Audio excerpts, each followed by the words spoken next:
Hello friends, welcome to Mamta Mishra and cooking. Friend, आज मैं आप लोगों को गोंद का लड्डू बताऊंगी। ये सर्दियों में बहुत ही उपयोगी होता है। सर्दियों में हमेशा जोड़ों में, घुटनों में दर्द रहता है और उसमें ये बहुत राहत देता है। कोल्ड में गर्माहट भी प्रदान करता है, इम्यून सिस्टम को मजबूत करता है। प्रेग्नेंट वुमन के लिए तो बहुत ही लाभप्रद होता है। प्रेगनेंसी के बाद दूध बनाने में मदद करता है, तो प्रेगनेंसी में भी इसको बहुत शौक से खाया जाता है। तो चलिए स्टार्ट करते हैं बनाना। हम गोंद के लड्डू बनाने के लिए एक कढ़ाई लेंगे और उस कढ़ाई में 3 से 4 बड़ा चम्मच हम घी लेंगे, देसी घी, और इसको थोड़ा अच्छा गर्म होने देंगे। फिर हम आंच को स्लो कर देंगे और थोड़ा थोड़ा करके, एक साथ नहीं, थोड़ा थोड़ा करके हम जो गोंद है, एडिबल गम जिसको इंग्लिश में बोलते हैं, उसको हम छान लेंगे। आंच स्लो ही रखिएगा। देखिए, ये इस तरह से जब गर्म हो जाएगा ना, तो ये अपने आप ही फूटने लगता है, फूलने लगता है। तो इस तरह से आप एक एक बैच को निकाल दीजिए। ये जो गम होता है ना, मतलब एडिबल गम, ये गर्म फूड होता है और जिससे ये बोन को बहुत मजबूती प्रदान करता है, हड्डियों के लिए बहुत अच्छा होता है। आप इसी तरह करके सारे बैचेस निकाल लीजिए। देखिए, मैंने सारे के सारे 100 ग्राम है ये करीब करीब। गोंद हमारा अच्छी तरह से अभी तल गया है। अब इसी घी में हम ड्राई फ्रूट डालेंगे। सबसे पहले हमने काजू और बादाम को डाला है। काजू और बादाम भी बहुत अच्छा स्रोत होता है प्रोटीन का, और बादाम से तो लंबे समय तक पेट भी भरा रहता है, याददाश्त भी तेज होता है। तो इसे भी आप जब लड्डू में डाल रहे हैं तो ये सारे भी फ़ायदे आपको मिलेंगे। ये देखिए, मैंने बादाम और काजू को भी तल लिया है। अब इसी बचे हुए घी में हम पिस्ता डालेंगे और किशमिश को डालेंगे। किशमिश को मैंने 2 टुकड़े में कर लिया है और वैसे हम डाल रहे हैं। किशमिश भी हड्डियों को बहुत और दांतों को बहुत फ़ायदा पहुंचाता है, तंदुरुस्त रखता है। तो ये भी कैल्शियम का बहुत अच्छा स्रोत है। और किशमिश और पिस्ता को ज़्यादा समय तक भूनना भी नहीं पड़ता है, सिर्फ 1 मिनट। इसके बाद हम लोग इसमें मखाना डालेंगे। मखाना भी हृदय के लिए बहुत अच्छा होता है, प्रोटीन का अच्छा स्रोत है, अनिद्रा में बहुत हेल्प करता है, गर्भवती महिलाओं के लिए बहुत अच्छा होता है। अब देखिए, 1 से 2 मिनट के अंदर मखाना भी हमारा तल गया है।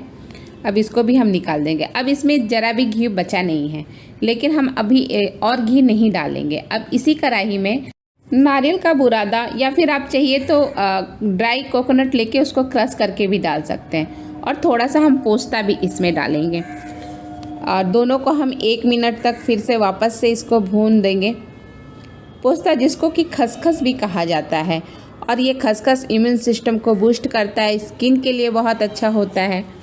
तो ये भी आपको बहुत फ़ायदा पहुंचाएगा। अब 1 से 2 मिनट में ये दोनों भी भून गए हैं। अब हम इसको भी निकाल लेंगे। अब देखिए, सब कुछ हमने भून लिया। सारे ड्राई फ्रूट्स देखिए हमने अच्छी तरह से भून लिया है। अब हम नेक्स्ट स्टेप के तरफ चलेंगे। उसी पैन में, उसी कढ़ाई में 2 चम्मच या 3 चम्मच घी और डालेंगे, और इसके बाद हम उसमें 2 टेबल स्पून बेसन डालेंगे। बेसन को भी हल्का सा भून लेंगे, ज़्यादा नहीं, 2-3 मिनट तक ही भूनना है बेसन को। बेसन से क्या है ना, बहुत ही एक क्रंच हो जैसा फील होता है खाने पे। तो ये आप ज़रूर 2 चम्मच बेसन ज़रूर डाला कीजिए, इससे बहुत टेस्ट बहुत अच्छा हो जाता है। और इसके बाद 1 से 2 मिनट हो गए हैं, इसमें बुलबुले पड़ने लगे हैं, और हमने अब आटा, कम से कम मैंने 300 ग्राम आटा इसमें डाला है। 300 ग्राम आटा को अब हम लोग अच्छी तरह से भूनेंगे। आप आँच को स्लो ही रखिएगा। बेसन भूनने के पहले से ही आप आँच स्लो कर लीजिएगा और आँच को स्लो ही रखिएगा, और इसको अच्छी तरह से चलाते हुए भूनिएगा। चलाना बंद मत कीजिएगा। ये देखिए, मेरा अब करीब करीब भून के हो गया है। हाँ, दिखने में ही देखिए थोड़ा सा हल्का रेडिश कलर पे हो गया है। तो बस अब हमारा इसको हम निकाल लेंगे एक बर्तन में। जिस बर्तन में हमें लड्डू बांधना है ना, डायरेक्ट उसी बर्तन में आप निकाल लीजिए। अब हम लोग पोटैटो मैशर जो होता है ना, उससे हम ये जो गोंद है इसको अच्छी तरह से मसल के छोटे छोटे टुकड़े कर लेंगे। एकदम पाउडर भी नहीं बनाना है, नहीं तो हम डायरेक्ट मिक्सी में ही पीस लेते हैं। बस हल्का सा छोटा दरदरा कर लेना है। देखिए, कुछ इस तरह से। अब बाकी के जो हमने अभी बनाया था ना, जो आटा भून के, उसमें इसको डाल दीजिए। अब हम लोग एक मिक्सी का जार लेंगे और उसमें जो शुगर हमें डालना है ना लड्डू बांधने के लिए, वो शुगर डालकर सबसे पहले शुगर को पीस लेंगे। शुगर का पाउडर भी हम डाल सकते हैं, नहीं तो जो बूरा होता है वो भी हम डाल सकते हैं, लेकिन मैं शुगर को पीस के ही डाल रही हूँ। ये शुगर पीस गया है और इसको भी मैंने उसी बाउल में डाल दिया जिसमें लड्डू बनाना है।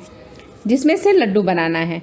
और अब उसी जार में हम मखाना डाल रहे हैं। मखाना को भी हमें दरदरा पीसना है, बहुत बारीक भी नहीं करना है और एकदम ऐसे खड़े खड़े भी नहीं रखना है, नहीं तो लड्डू बांधने में थोड़ा मुश्किल आ सकता है। तो हम मखाना को भी अच्छी तरह से पीस के एक पाउडर बना करके तैयार कर लेंगे। देखिए ये मखाना हमारा पीस गया है, बहुत बारीक नहीं हुआ है लेकिन हाँ लड्डू बन जाएगा।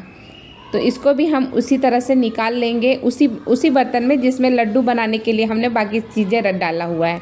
फिर हम वही जार लेंगे और उसमें इस बार हम काजू और बादाम जो है ना उसको और थोड़ा पिस्ता, तीनों को डाल करके अच्छी तरह से इसका भी दरदरा पाउडर बना लेंगे। और इसको भी फिर हम वैसे ही हमारा पाउडर बन के रेडी हो गया है। अब हम लोग इसको वापस से उसी कंटेनर में डाल देंगे जिसमें हमने बाकी की चीज़ें डाली है लड्डू बनाने के लिए। और किशमिश हमने पहले ही छोटा छोटा कट कर लिया है, तो किशमिश को ऐसे ही साबुत ही आप डाल दीजिए। और ये नारियल और पोस्ता जो हम लोगों ने भुना था ना उसको भी हम इसमें डाल दे रहे हैं और सबको हम अच्छी तरह से मिक्स करेंगे। ये देखिए, आप हो सके तो अगर पलटे से कर सकते हैं तो पलटे से मिक्स कीजिए, नहीं तो मैं अब हाथ से मिलाने वाली हूँ। देखिए ये हाथ से मैंने अच्छी तरह से मिला लिया है। अगर आपको इस वक्त लगे कि ये लड्डू बनने में मुश्किल हो रहा है तो एक आध चम्मच आप घी भी इसमें डाल सकते हैं। मुझे उतनी ज़रूरत नहीं महसूस हो रही है। हाँ, अब इसको हम लड्डू के छोटे छोटे ये ले करके और छोटे छोटे लड्डू बना लेंगे। आप जिस शेप का और जिस ढंग से लड्डू बनाना चाहते हैं, जितना बड़ा बनाना चाहते हैं उस तरह से आप लड्डू बना सकते हैं। ये देखिए एक लड्डू मेरा करीब करीब बन करके रेडी हो गया है। देखिए दिखने में दिख रहा है ना बहुत सुंदर सा। बस ऐसे ही हमें सारे लड्डू बनानी है। एक और लड्डू मैं आपको बना के दिखा रही हूँ। हाँ देखिए इस तरह से आप इसको हाथ में लेकर के गोल कीजिए और गोल करके चिकना कर लीजिए। इस तरह से हमारा एक और लड्डू बन करके रेडी हो गया। इसी तरह आप सारे लड्डू बना लीजिए। अब चलिए हम लोग गार्निश करके देखते हैं। देखिए ये कितना सुंदर लग रहा है। मैंने सिर्फ एक एक पिस्ता हल्का सा कट करके इसके चारों तरफ मतलब इनके ऊपर लगा दिया है। और ये लड्डू देखिए बहुत ही ये सुंदर तो है ही, साथ में बहुत ही पौष्टिक होता है। आपको बहुत सारी बीमारियों से, ठंड में बहुत सारे जोड़ों के दर्द, घुटनों के दर्द, सब चीज़ों से प्रॉब्लम का ये सोल्यूशन है और गर्म भी रखता है बॉडी को।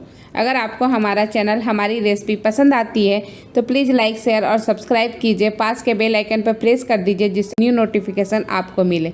ये देखिए एक लड्डू मैं आपको पास से भी दिखा रही हूँ। फ्रेंड आप कमेंट भी किया कीजिए, बहुत कम लोग कमेंट करते हैं। तो आप कमेंट करते हैं ना तो हमें ऐसा लगता है कि हाँ हमें और अच्छा काम करना है, हम और अच्छे से करें।